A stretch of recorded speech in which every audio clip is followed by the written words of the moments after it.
the smallest particle in human body is the quanta, which is so if a particular change is made at the quanta level, at the level of that quanta, that smallest particle in our body, and we have quantas all over the body, including our brain, one little change can actually uh, change all other 100 trillion cells in your body. And that means that's good news and bad news, right? And that means if we actually do something that impacts one quanta in a bad way, then all other quantas get impacted, and that actually can bring us down. And what I mean, not just physically, but mentally and emotionally. So it's just one thought. If you think of, if you right now, if you think of your happy place, right? What's your happy place? Could be a garden, could be a beach, could be your room. Um, that's your happy place. If you think about it, I can see smiles on your faces already. So you are not there here right now, but just thinking about it has completely changed all the quanta in your body, makes you feel happier. That's what neuroscience and mindfulness tap into. Welcome to Inside Out Career Design. In this show, we're obsessed with answering a single question. Is it possible to create an authentic, meaningful, and fulfilling life you love while building a successful and rewarding career?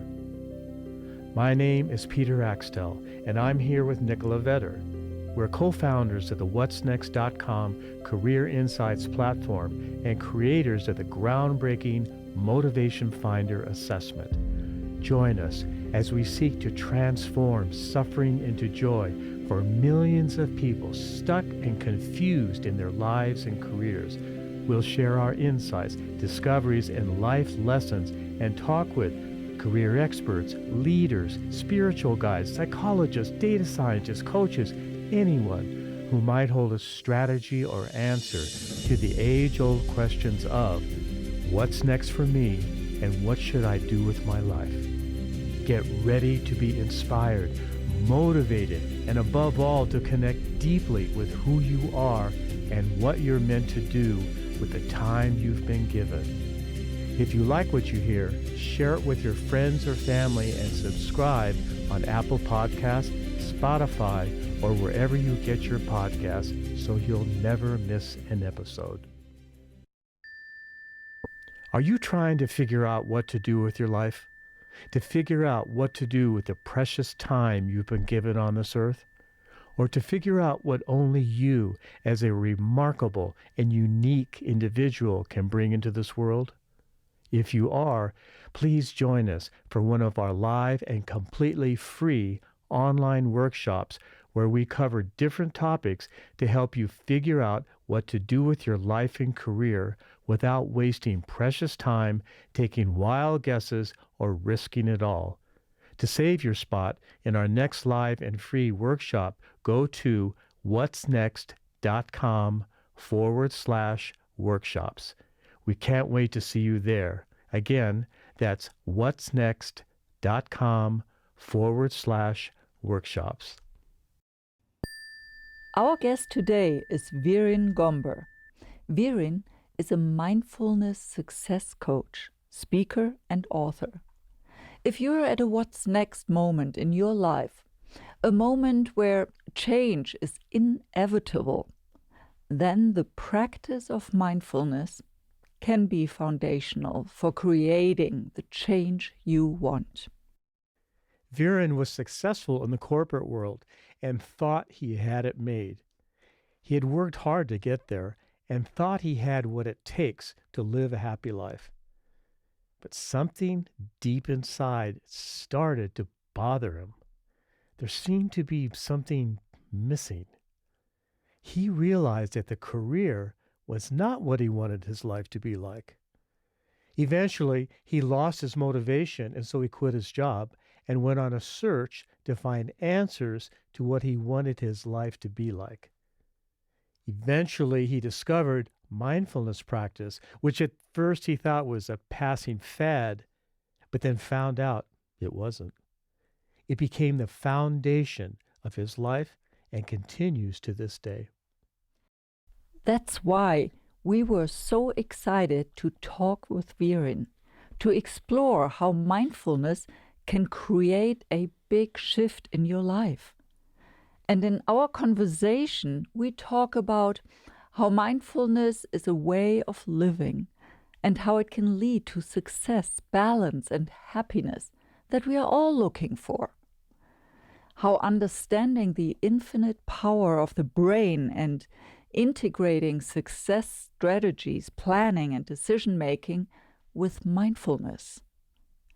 How mindfulness has 4 key elements that are easily understood and practical in the real world.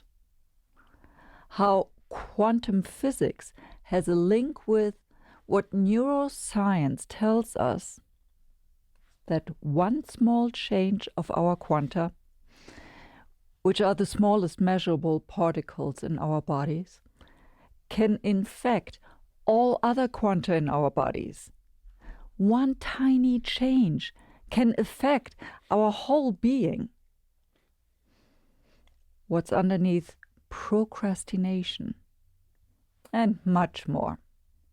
And now it's time to listen and learn from Virin. Welcome, Virin. As a friend and fellow traveler, you have been connected with us here at What's Next for quite a while now, and we are truly happy to have you on as our guest again, as you bring such a calming energy to every conversation. And one of the reasons for this beautiful energy is your dedication to meditation and mindfulness for over 30 years now. It's such an important way of being, or shall I say, a skill to surviving and thriving in these stressful and uncertain and demanding times we live in. So give us a glance into your personal history with stress and burnout, and how practicing mindfulness helped and led you to where you are today. And that's a really good question that you asked, Nicola, in terms of my pathway to where I am right now. And it's always interesting and fascinating when we realize our calling in life. So about 10 years ago or so, I was in a very well-paying corporate role with a PR company. And I really thought that that was it. That was the success I needed to live a happy life. Because I had really worked hard to get there. After years of, grinding, working hard. And while I really enjoyed the role and I was grateful for it, there seemed to be something missing. And for some reason, I felt deep within that it wasn't what I wanted my life to be like. I didn't know what that was back then. But that feeling kept bothering me. And as a result, I started losing work productivity. But unfortunately, that was not the only thing that was going wrong in my life during that time. Some of my relationships were starting to lose juice, and one of my relationships ended. And so I started to accumulate stress slowly, gradually, which slowly grew and went up to the point that one fine morning I woke up and I didn't want to go to work. So I thought to myself, well, I'm going to quit my job. This is not for me. I don't see myself doing this in 5 years' time. Um, and I thought there was truly a warning signal that something was really wrong, and I wasn't quite sure what that something was. And all this pain and dejection started manifesting in my physical health. I started getting lazy, gaining weight, losing energy, and even the desire to work on myself.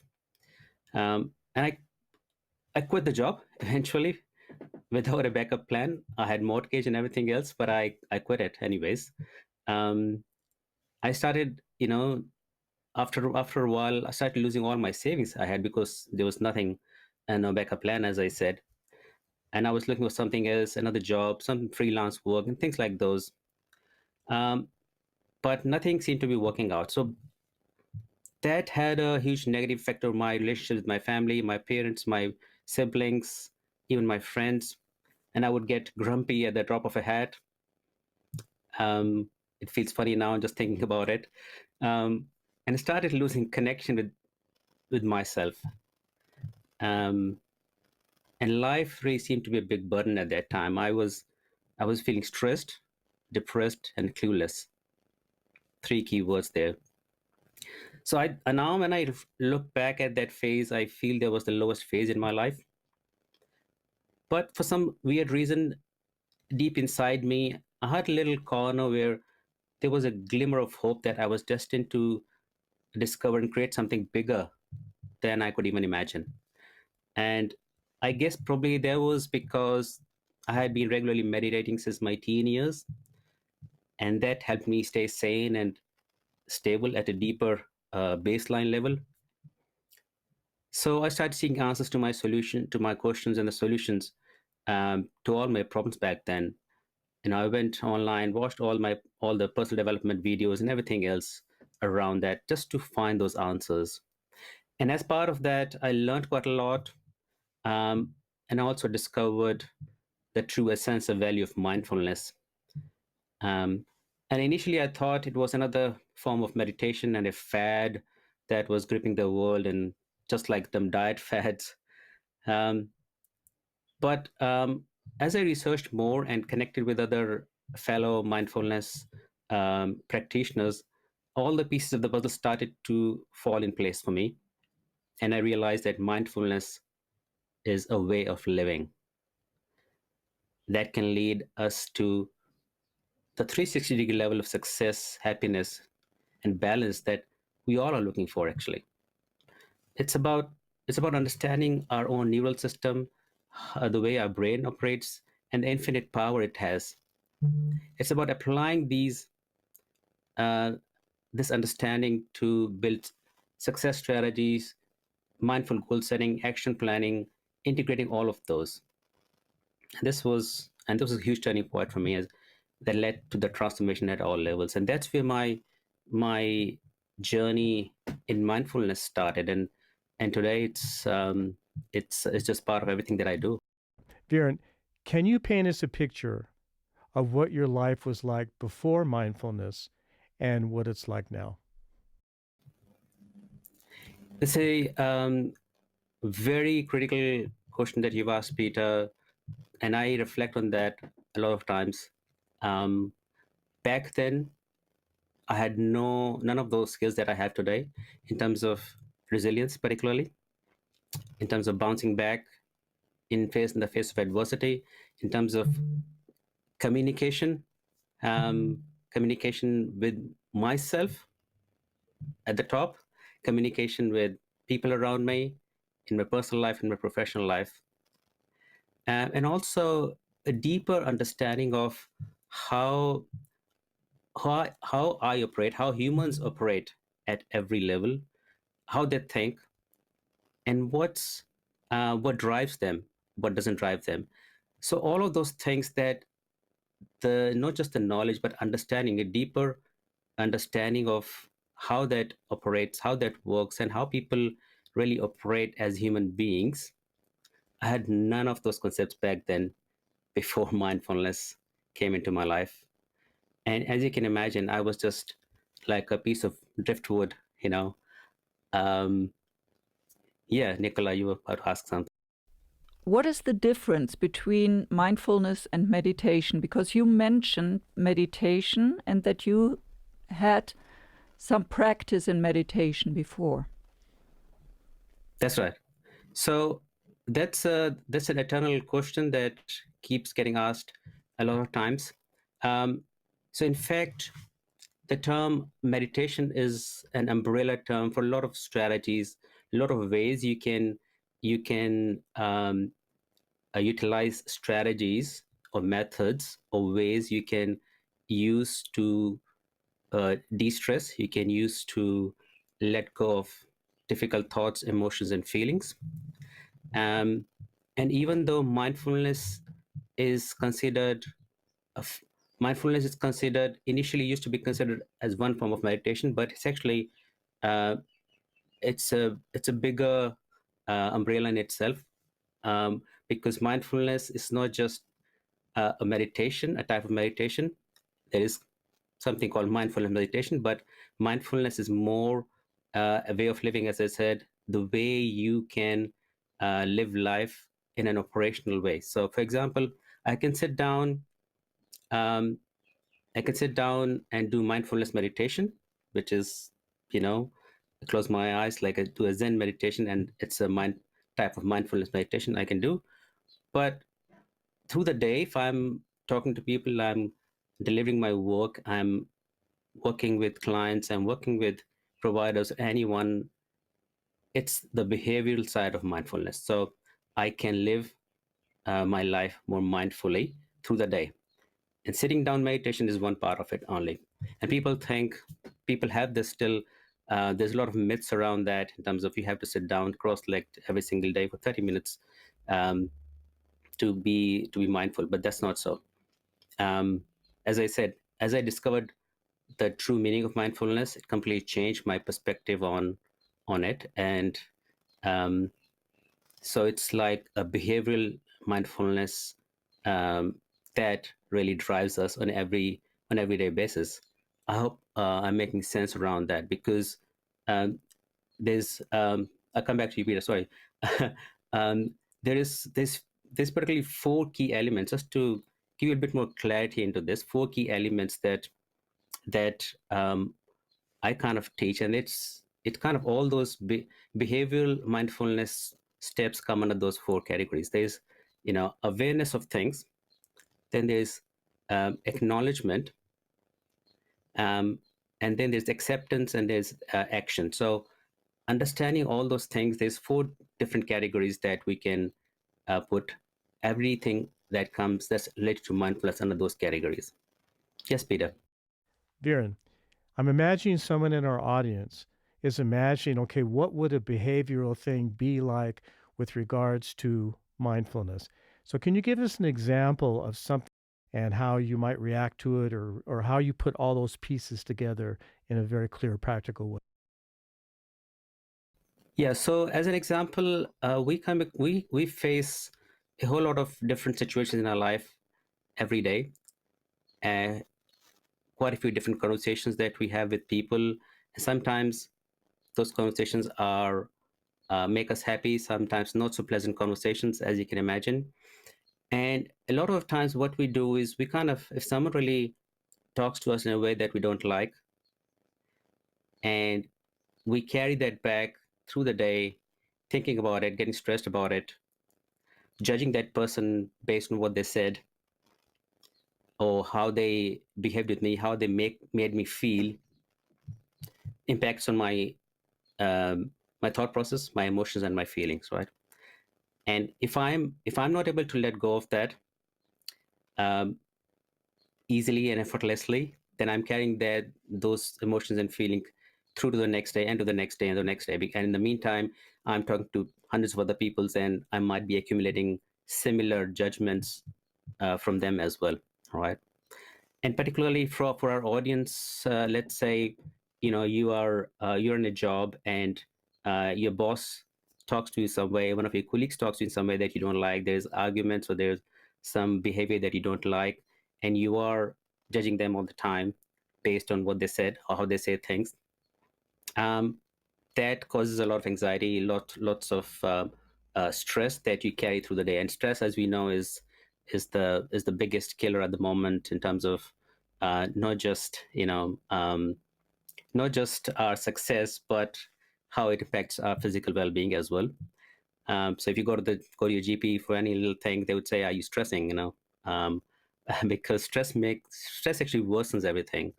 So if I'm able to utilize here the principles of mindfulness, of acceptance, for example, of non-judgment. If I accept that person as they are, or I accept a particular situation as it is, um, but acceptance doesn't mean I accept that as it is and don't do anything uh, about it to improve it or enhance it. And that's not acceptance. So according to mindfulness, acceptance is when I accept the situation as it. I don't make it worse. I don't really brood over it. I don't moan about it. I don't complain about it. But I try to do something to make it better. So that's your behavioral mindfulness. And then I can only approach any such situation only if I'm able to actually ground myself in here at the brain level. That's where mindfulness meditation helps. But on a day-to-day basis, my behavioral level, I need to, practice some of those principles of acceptance, of non-judgment.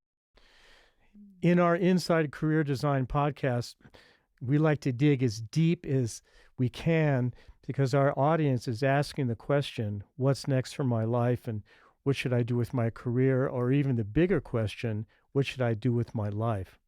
So Virin, what were those what's next moments in your life and career where you had no choice but to figure out what's next for you? Yeah, I did give you an example earlier, but there have been, obviously, once I started learning mindfulness, there have been numerous other examples or situations in my life um, where I had to actually dig deep to make the right choices. Um, I mean, it doesn't mean that if I'm doing that right now today, I am perfect at making all those choices. May I make all the right choices all the time? But that's the beauty of practicing mindfulness, is that once you start to leverage these strategies to become more open and achieve that growth mindset, you start to you start to build a bank of confidence and self-compassion and self-love, as well as self-respect and self-esteem, where you're not fearful of taking any decisions, right? um, so that means even if the decision, and when you're not fearful of taking any decisions, that means most of times you would you would be acceptable to any outcomes that come from your decision. um, and you and even if that decision goes wrong in some form, everything turns to custard after that, you can bounce back because now you built your resilience muscle as well. So and that 10 years ago, whatever happened, there was, and back then I didn't have any mindfulness skills, to be honest, as I said. Maybe some meditation skills, I was to ground myself, but nothing of that sort that I have today. But in my coaching business, success consulting business, over the last 8 to 9 years, there have been innumerable instances where I've had to take some really high level decisions. I was actually working with, for example, just one of the examples that you asked. I was working with another business person, another entrepreneur in my business. We were partnering, working together on a project. Um, it was a 12-month project, and we started very well. And the project was going well. 3 months into it, some disagreements came to the fore, um, and there was an opportunity to make some hard decisions, right? To make some hard decisions whether to continue with that association, because we had come a long way. We had actually worked together for almost about a couple of years to put that project forward and together. And there was kind of we were both enthusiastic about it, but because of some of the differences in opinion, in thought processes, um, uh, we could have actually ended that relationship on a better note. But because we were both, in fact, in the space of mindfulness, so we were both able to ac- practice acceptance of each other's thoughts and opinions, and really come to a conclusion, a very decent and um, really amicable resolution to park that project till we could come together again, uh, with on the same plane of thought. So that's where probably that's probably one of the biggest examples lately, you could say, in my life, where um, mindfulness has come to the fore for me and really saved me, been the savior. That's beautiful. I think you always approach situations in your life over the whole period of your life where you have to draw from what you learned in meditation and mindfulness to manage the situation, right? Exactly. Yeah. And it's an ongoing process, Nicola. um, as I said, we're never going to be perfect, but it's a learning curve all the time. We're learning all the time, and no, it's not just learning, it's actually applying that learning that we learn. Um, and and being open, that's part of the growth mindset. I kind of keep uh, bring that word up again. Growth mindset is actually being open to making mistakes, being open to learning from your mistakes. Mm. Now, Virin, with a master's degree in quantum physics, you approach meditation and mindfulness from neuroscience and quantum physics. So, how has that added to the idea of mindfulness, and what makes this approach so successful? Okay, great. It's actually just you taking me back to my uni days when I was studying quantum physics, uh, and back then I had no idea, because back then I was thinking of getting into research, scientific research, um, but I had back then had no idea why I was studying quantum physics apart from that goal of going into research. But then for some reason that the universe knows, my situations changed. I couldn't go into research. Um, I actually ventured into a very different field. I ventured into interior design. I studied interior design and worked as a designer for a few years. Um, but then I had accumulated that curiosity already studying quantum physics. Um, and later on, when I actually got into mindfulness, understanding the science of the brain a bit more, I started to actually, um, my brain reminded me of my quantum physics understanding and knowledge. And now here I was, here actually, if you go back probably 15, 20 years, neuroscience was quite an alien subject as well in itself. And neuroscience actually has exponentially grown in the last 10 years, particularly. So I got to study that as well. I got to study NLP, and that suddenly uh, gave me the opportunity to connect the dots from where I learned quantum physics back then. So all those concepts that neuroscience really tells us today have a huge link with what quantum physics tells us.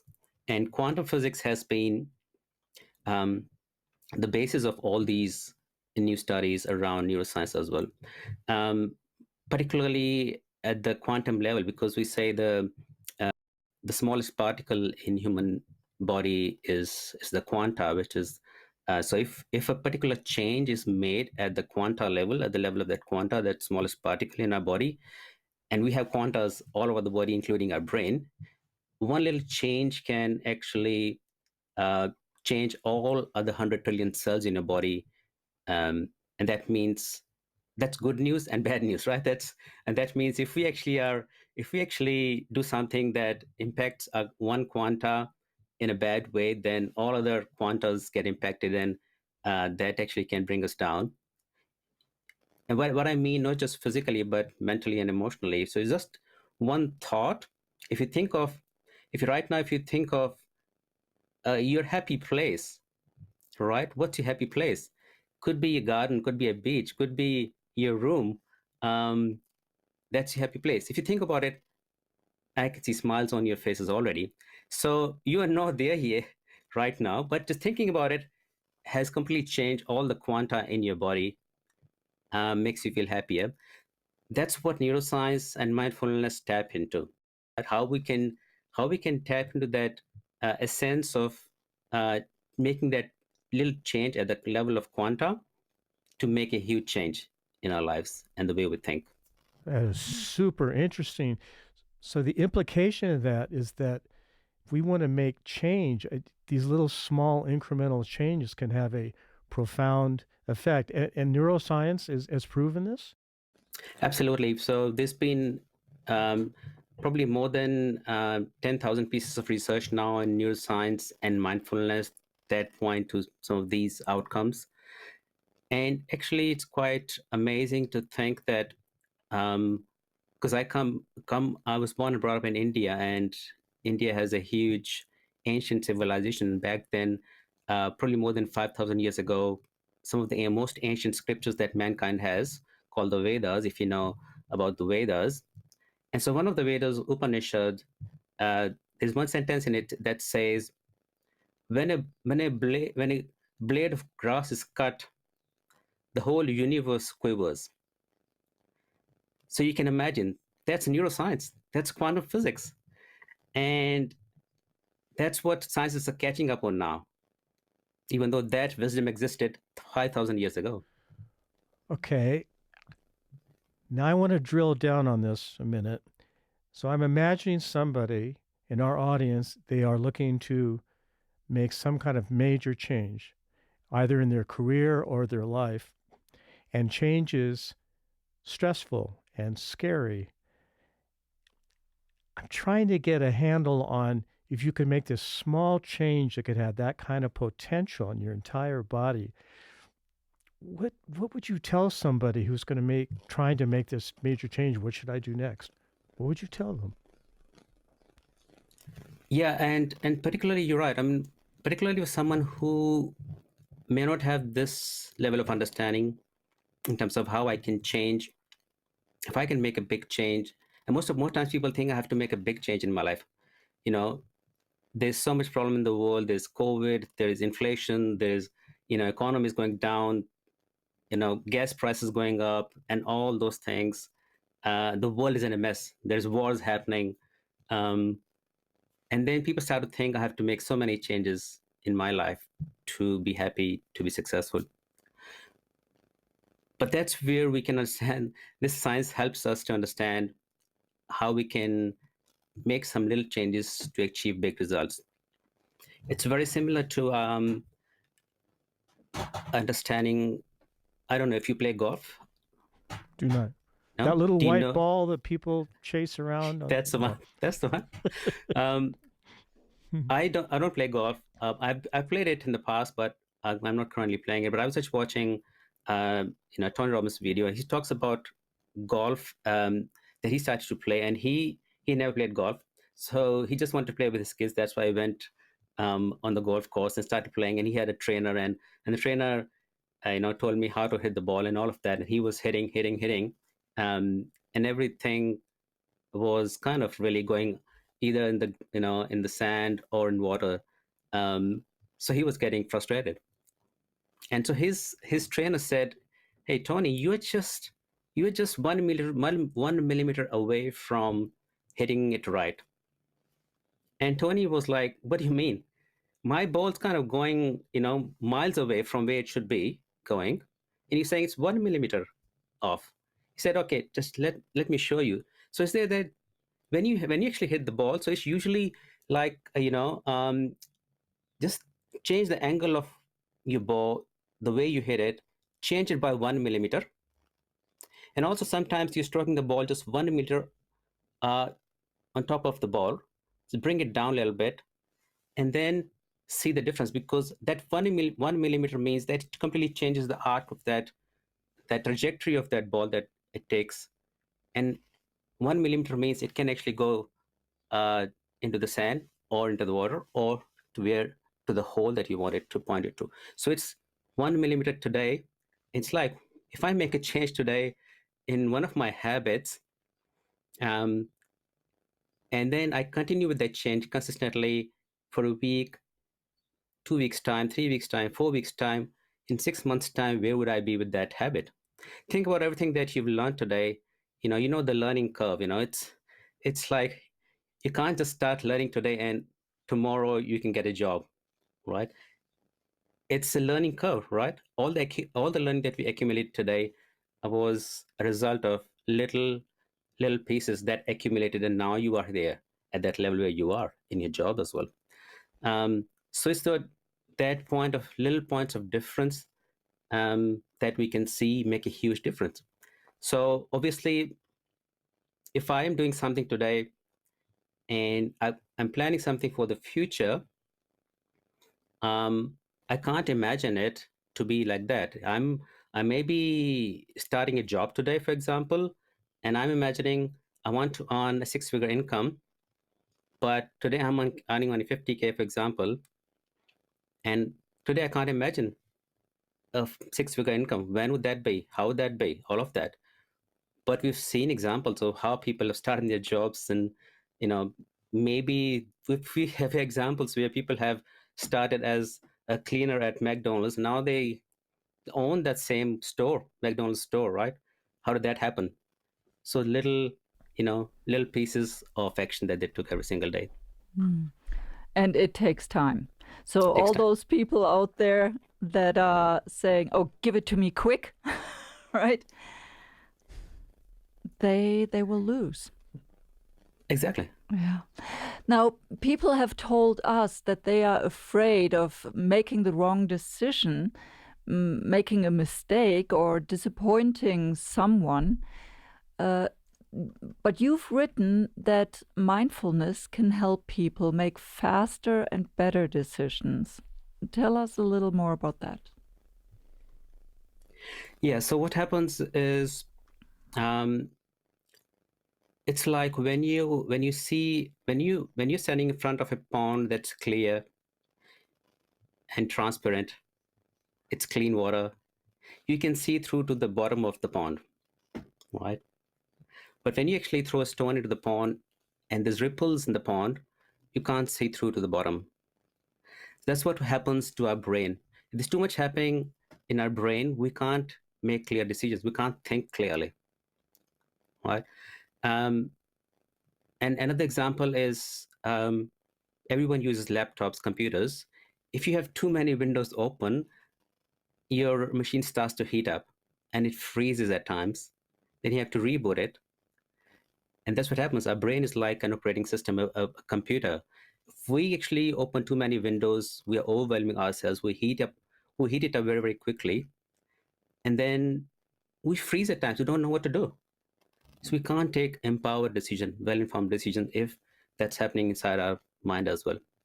So in order to achieve that state of clarity, and clarity is power. In order to achieve that state of clarity, we need to bring down the level of activity that's happening in our brain. Um, and then when that happens, our brain gets more space to think clearly, to make the wisest decisions possible. And in fact, one of the key benefits of practicing mindfulness is it actually even helps to boost your intuitive power. And when that means that, um, when you have actually better intuition and better intuitive powers, you are bound to take the right decisions more often. Because most of the times we think I should, just from for your audience, for example, if they are if they're actually applying right, left, and center for jobs, you know, and they don't know which one's the right one for them, right?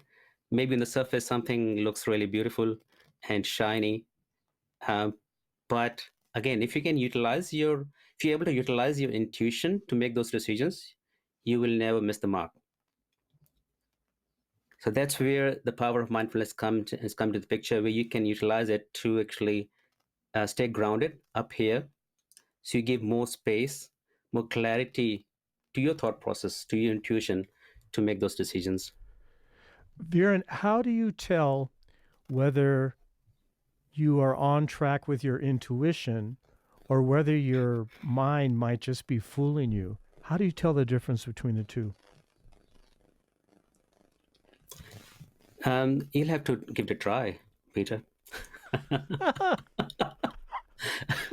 as I said, as I said earlier, um, the more you grow in that space of understanding your intuition, the more you would feel um, feel instinctively what the right decision is for you. So there's a lot of actually there's a lot of science behind it as well now. But um, and I tell you what, there's three brains we have, not just one. Did you know? So there you go. So we have three brains. Obviously, you have the head brain. Everyone knows about it. Then we have a heart brain. In fact, the nerves in the heart brain outnumber the nerves in our head brain. And then we have a gut brain. So there's three brains here. You know, we talk about things, and you would experience this as well. Sometimes you say, hey, I've got this gut instinct, something's not right here. So what's that? It's actually your gut brain telling you something, right? And if you can actually improve those powers, there's a huge science behind it. It is called multiple brain integration, MBIT, multiple brain integration, where you can actually make decisions by integrating all three brains, not just using your head brain, but using your heart brain and using your gut brain as well. And then you can never go wrong. We teach some of the similar, not exactly like that. That's quite brilliant. That your body seems to be a much more reliable indicator of your internal wisdom than the logical, crazy mind. Absolutely. That's amazing.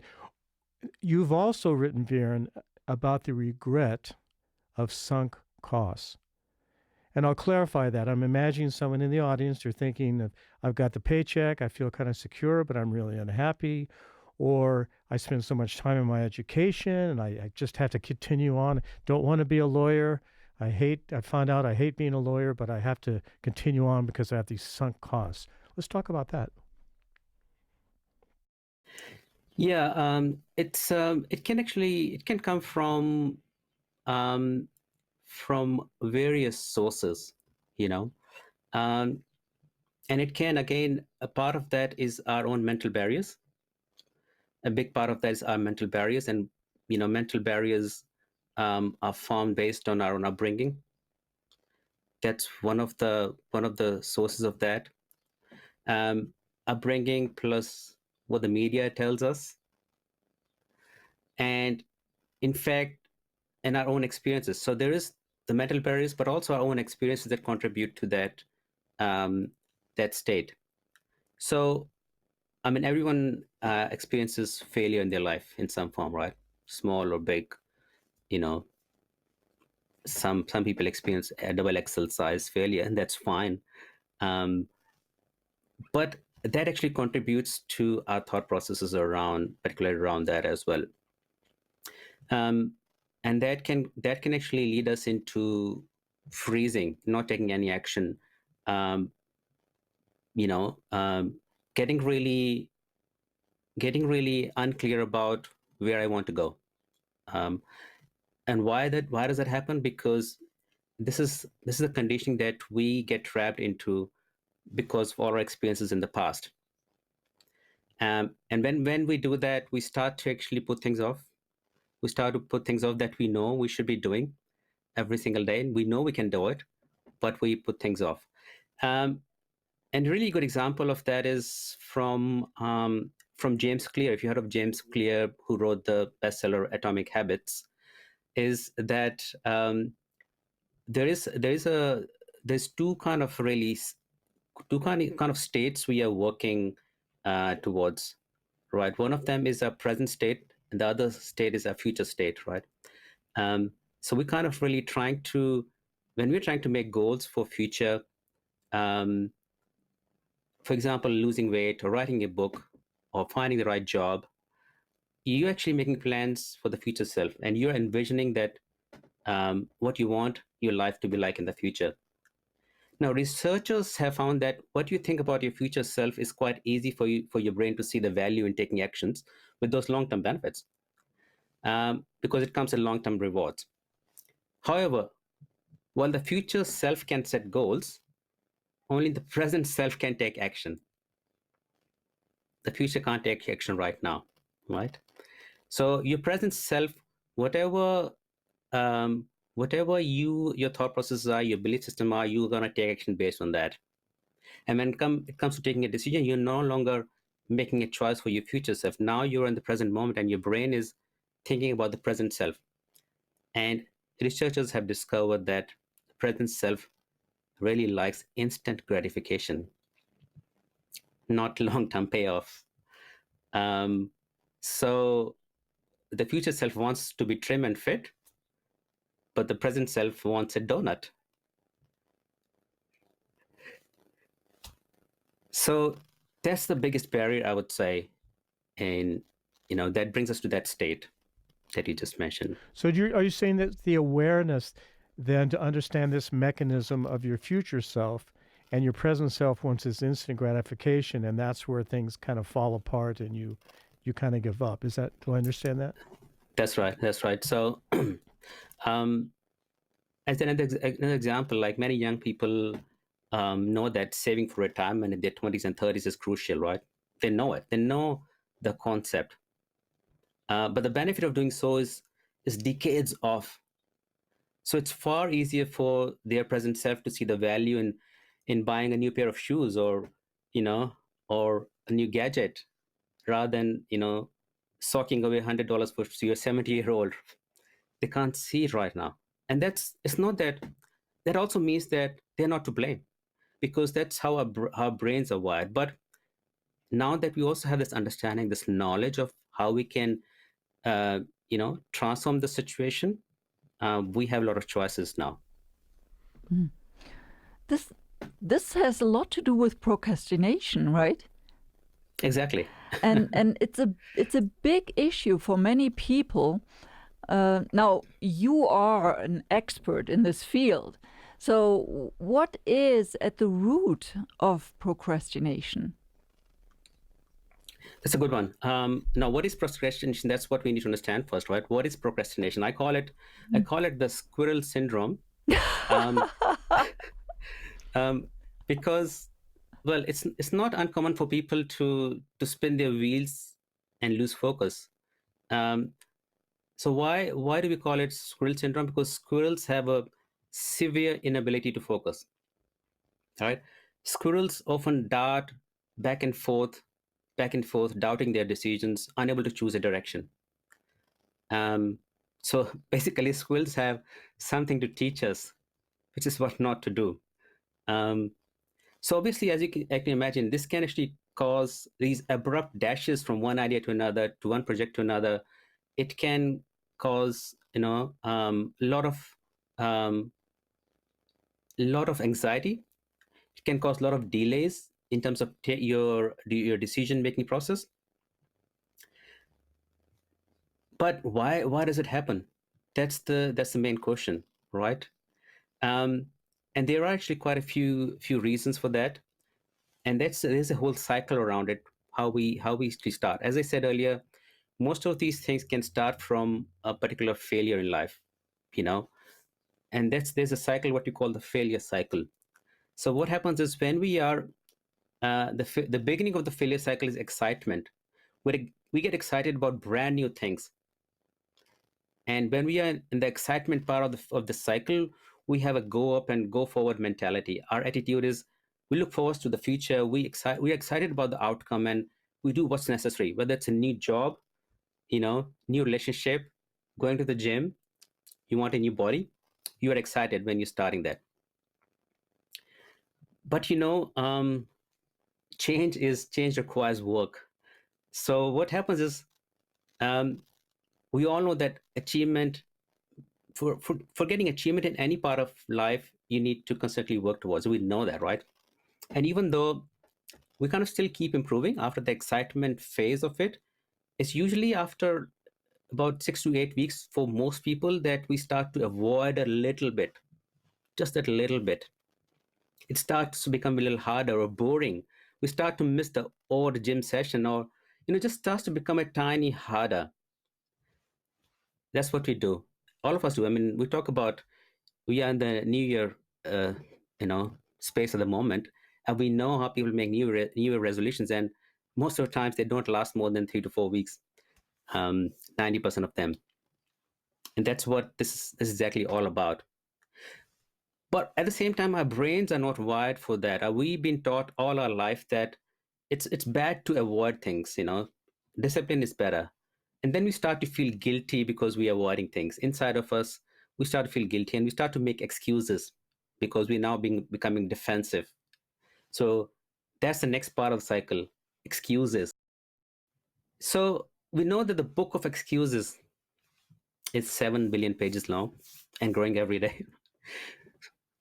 My mind comes up with excuses new excuses all the time, right? Whenever I'm trying to do something, you know. But we know that that's completely wrong. So we actually enter the last part of the failure cycle, which we call blame. Now making excuses, and suddenly we know that this is not wrong, so we start to blame others, we start to blame situations, we start to blame the traffic for little things. If I'm getting late, I could start half an hour earlier, I could dress faster, I could save another 10 minutes in the shower, I could take a different route. Traffic is not to blame. The guy in front of me is in the same spot as I am, and then the 10 guys in front of him are in the same spot. It's not their fault, it's nobody's fault. So, but I get in the habit of blaming things and situations. So this is the complete kind of failure cycle. And then that second part, remember, we had the excitement part. Then when we enter the avoidance part, that's the part, this where procrastination starts to kick in.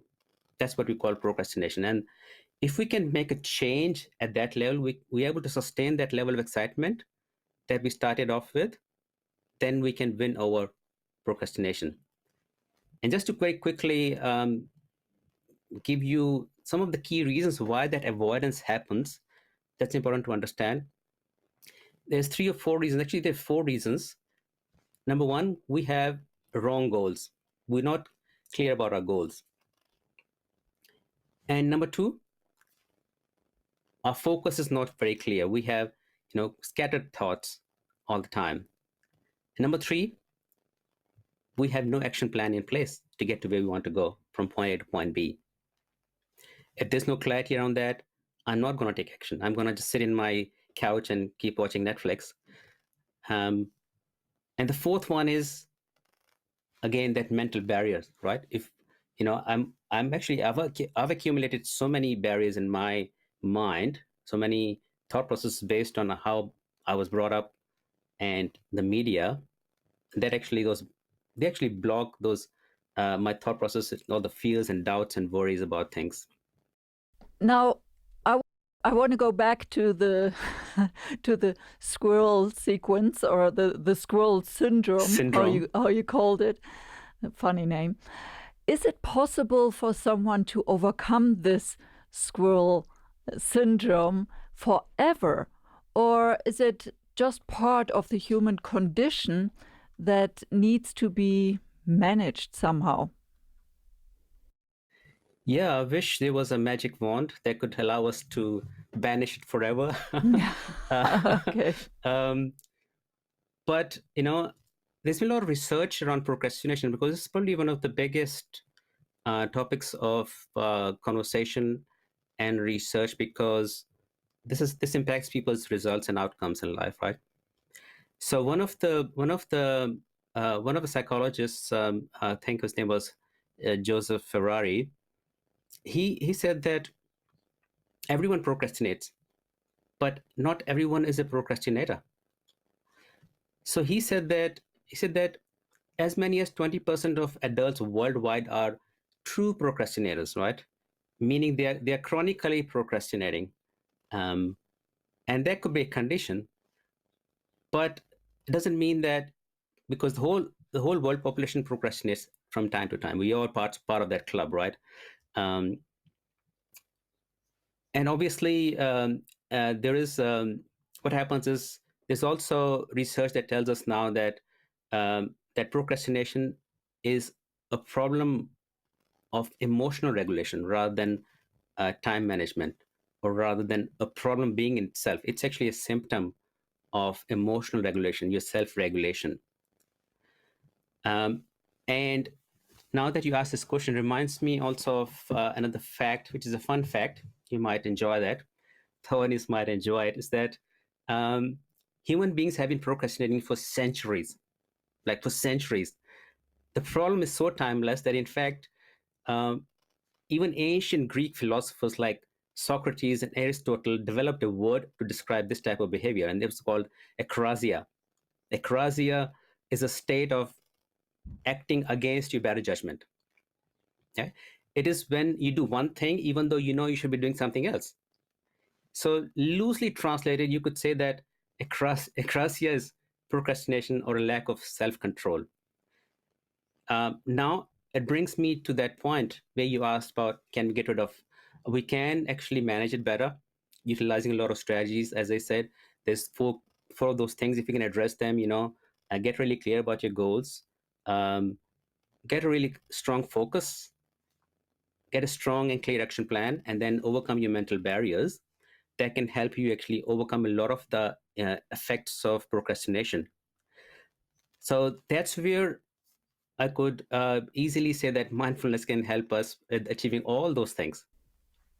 But it has a lot to do also with discipline. You have to keep at it, right? Yeah, exactly. And you know what? Discipline has um, the habit of discipline really gets nurtured when we start to see rewards, right? If I'm not seeing rewards, if I'm going to the gym every single day, after 4 weeks, if I'm not getting results, I get demotivated, and then discipline goes out the window, right? So that's what human mind wants. It wants to see rewards for every action. That's how it gets into a discipline. Viren, I want to circle back to something you said in this 4-part process of failure. You said in the first part, when you're excited, if you could go back and regenerate that excitement, I think that's what you said. How would I go and regenerate that excitement that I had lost? How would I actually do that?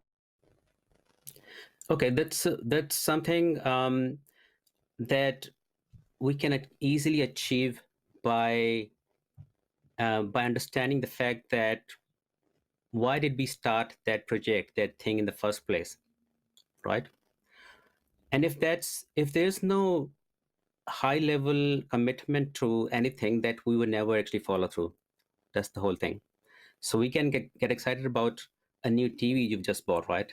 And then you kind of put it in a really central place of your house, and that becomes a center of attraction. And for a family of four, let's say, they have little kids, they watch the TV every single day. After a couple of months, that becomes part of the furniture. But what was the um, first reason you bought that TV for example? Was it just for entertainment? Or think about it, just for entertainment, or you wanted the whole family to come together, sit together, hang out together, have some quality time together. So if that's not there wasn't your pulling vision, then you're gonna lose that excitement that started initially, right? So what I say is that there's a few things you could do to actually make it to stay in that excitement phase. Is actually starting with that vision, right? Getting really clear about your vision, a vision that has pulling power, you accomplishing something that you're passionate about, you're truly passionate about. So I would encourage anyone who's listening to this is actually to get real clear about your vision. Like Abraham Lincoln said, if you have 6 hours to cut a tree down, spend 4 hours sharpening your axe, right? So because if you get very clear on that, then those couple of hours that you have left, you have a sharp axe and you can actually achieve your goal very easily. So what's sharpening your axe in this case? Actually finding out what you're truly passionate about, and then you got to attach yourself to that passion. And that's only the first step. The second step is actually becoming what I call other people centered in this process. Like if you could become disposed towards the delivery of worthwhile things to other people in the process of doing your passion, guess what? You're undeniable. You can't stop yourself, right? And that's where that will help you to keep yourself in that excitement phase. You would actually wake up in the morning every single day feeling excited to go to work, to doing something that you do, if you're passionate about. So think about it as an example. If you're going to lose 5 kg, you might struggle to lose the 5. But if you plan to lose the 5 kilos for yourself, and also so you could play with your kids more, or be a better role model, or you could be less of a burden on the health system. Now you are other people centered, right? Now your pulling power of that goal becomes way more, right? And that's where that change can happen. You'll be excited every single day.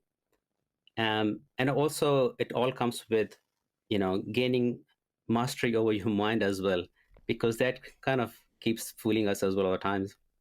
So it seems to me that people would be advised to think about I would say maybe a contemplation or a meditation or just some quiet reflective time to think about what is my vision, what is the goal that I started out with as a preventative from falling off that motivation and failing. Yeah, spot on.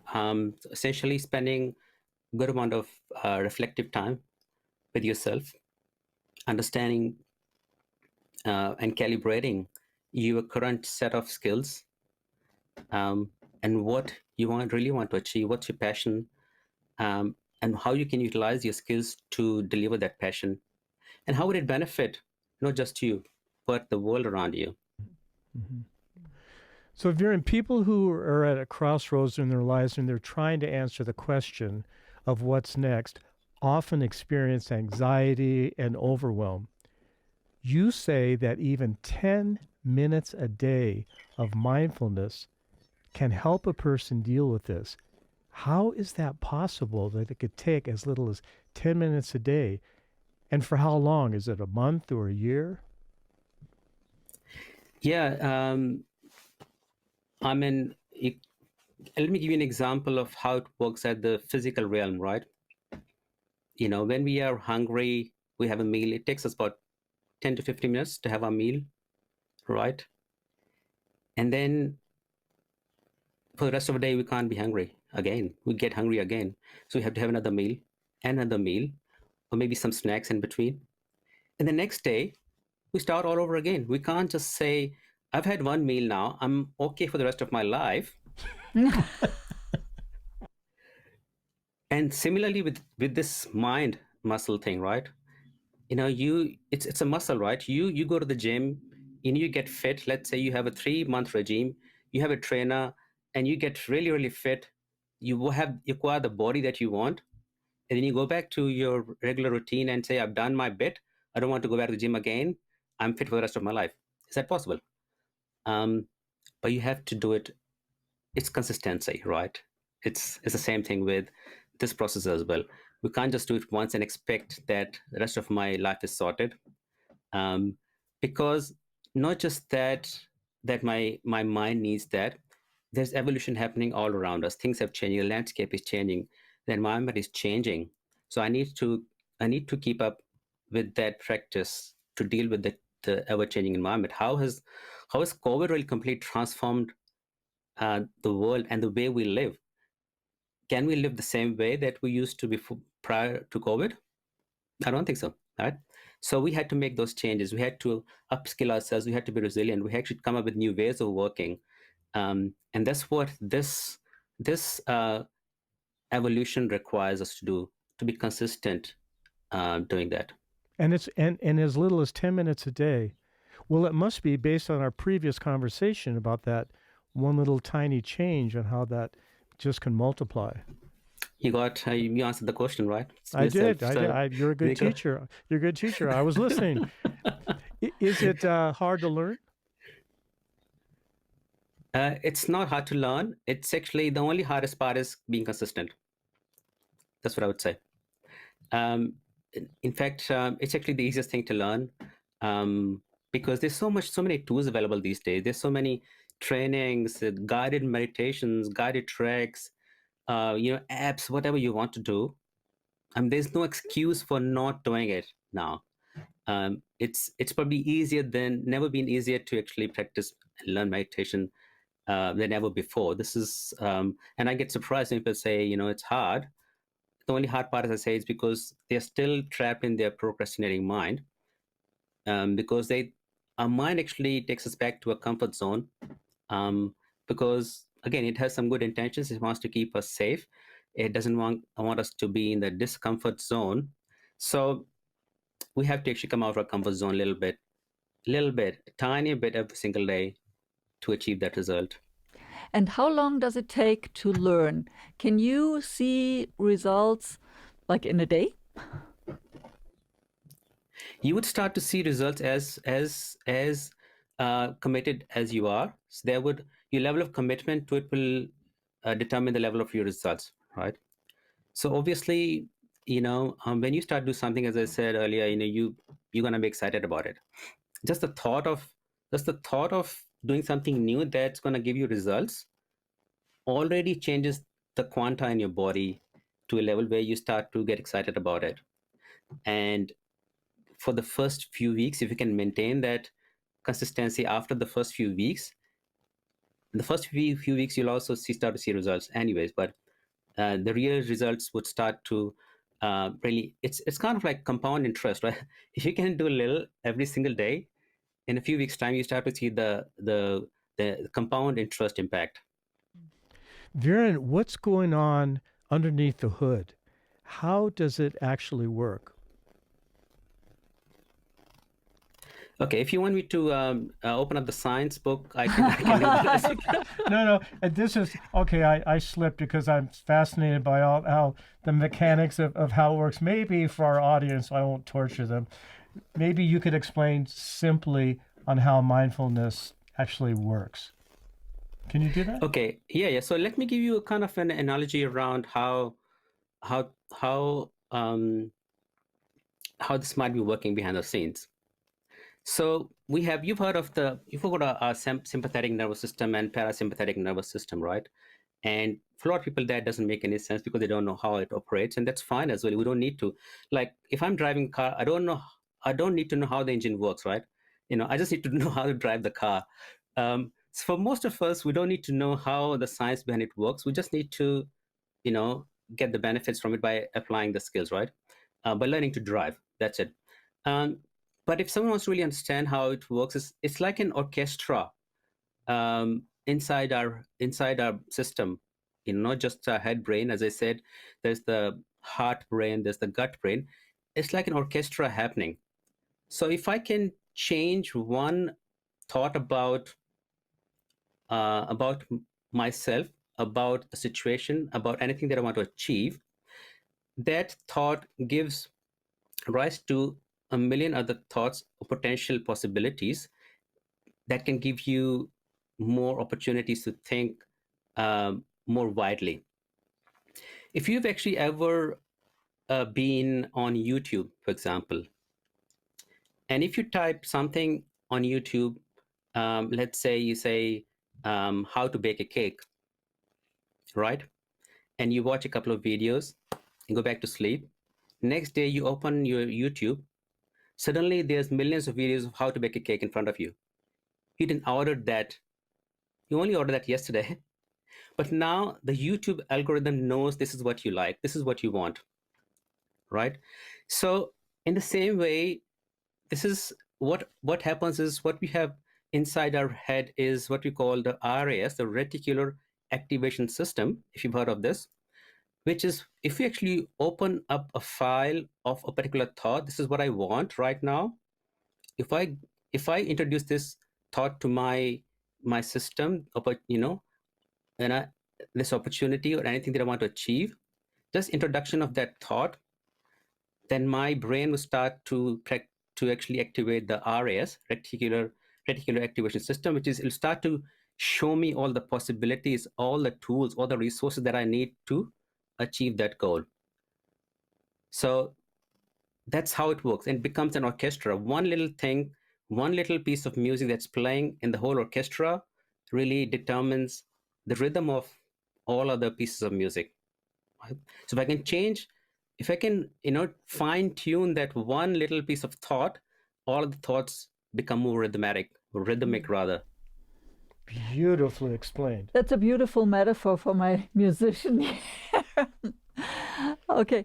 Now, Viren, how is it possible that you can, by simply listening to recorded meditations, transform your energy? Okay, that's only the first step. We can't just listen to 10 minutes of music, sit down, and then the next day do nothing in terms of my action plan. So there's no cure, there's no replacement for action, to be honest. So it's not, if you have the law of attraction, all of those things, like you got to work on yourself, your inner game, but then you got to take action as well. But what happens is working on your inner game makes the action taking part easier, right? Um, that means once you start doing that, you start to enjoy that action more. You become more resilient. Any setbacks won't bother you anymore. That means you will consistently take action, um, but you got to keep working on your inner so you can actually be more productive every single day. You are, boosting your cognitive capability as well as a result of this, and then you becoming more productive and getting the results that you. Wow. Okay. Virin, is there anything that we didn't touch on that you really want our audience to know? I'm okay to even share a piece of a 5-minute piece of, if you wanted to include that as a clip for them to practice, five minute mindfulness meditation guided track. There's something you want to include in this, feel free to do so. Sure. That might give them a taste of it. Sure, that'd be Okay, great. wonderful. Yeah. So we can add that to the show Yeah. notes Okay. if you send us the link.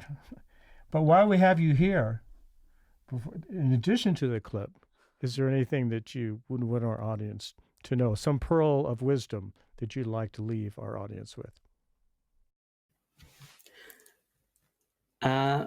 I think there's been, if anyone who's going to be listening to this, there's lots of wisdom already in there. I think I like to keep things simple. So my mantra is actually simplicity. Particularly this year, I'm looking to simplify a lot of things in my life, and it's not that they're overcomplicated, but we accumulate so many layers every single year, and layers of physically as well as mentally, emotionally, we are accumulating all the time. And one of the biggest things that mindfulness helps us do is letting go. Letting go is the most powerful. It's actually the hardest thing to do, but also the most liberating, um, in terms of acquiring a new version of you. So the only piece of advice that the last piece of advice or mantra is actually simplify your life. That's what I would say. That's beautiful. That's what we are going to work on as well this year. And I think that's a great place to end right there. Beautiful. Thank you, Virin. Thank you. It's always such a pleasure to have you on. Thank you, Nicola and Peter, and it's been a pleasure, having this conversation, an enlightened conversation. Yeah. We hope you enjoyed this interview. The biggest takeaway for me was how quantum physics and neuroscience together has proven that a small change in one quantum in our body can affect all the other quanta. It's good news and bad news, however. A bad thought can work the same as a happy thought. Both can infect the body almost like a virus. Amazing. Yes, let's rather choose to be happy. And my biggest takeaway was how procrastination is what Virin calls the squirrel syndrome, meaning that squirrels have a severe inability to focus, darting back and forth, unable to choose a direction. They can teach us what not to do. So true.